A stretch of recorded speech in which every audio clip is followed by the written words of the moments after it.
ৰাতিপুৱাই আজি ব্লগটো আৰম্ভ হৈ গ'ল। আমি গৈ আছোঁ এতিয়া কাতি বিহু উপলক্ষে টেঙা খাবলৈ। মোৰ লগত আছে মোৰ সতীৰ্থসকল। এয়া মোৰ পিছত দেখিবলৈ পাইছে আমাৰ গাড়ী ৰেডি হৈছে, আমি খানা খাবলৈ গৈ আছোঁ। অন্যবাৰৰ এবাৰ অলপ ব্যতিক্ৰম হ'বলৈ গৈ আছে, কাৰণ অন্যবাৰ আমি খোজকাঢ়ি যাওঁ, এবাৰ আমি টমটম লাগিছোঁ। মোৰ লগত আছে খুৰী, বৰমা, পেহী চব আছে গাইছ। আপোনালোকে দেখিবলৈ পাব আমাৰ খানা খোৱা জেগাত, মানে আমাৰ টেঙা খোৱা খানা খোৱা জেগাত কি হ'বলৈ গৈ আছে। আৰু মোৰ লগত মোৰ পাৰ্টনাৰ দুটা আহি আছে। এয়া চাওক, আপোনালোকে দেখিবলৈ পাইছে হালধীয়া আৰু বগা মোৰ দুটাৰ লগত আহি আছে দোষ। আমি এতিয়া গৈছোঁ, আমি ক'ত যাম এতিয়া আমি টেঙা খাব যাম গাইছ পথাৰত। চ' আমাৰ কাৰণে জেগা নাইকিয়া হৈ গ'ল, গতিকে আমি এতিয়া খোজকাঢ়ি যাব লাগিব গাইছ।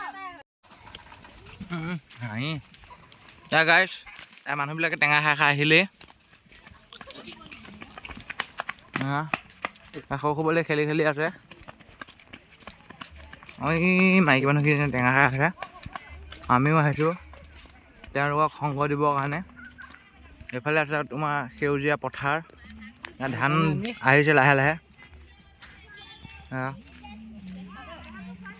টেঙা খাই বেলেগ বেলেগ মানুহে বাকলি পেলাই থৈ গৈছে, পুৰা মানে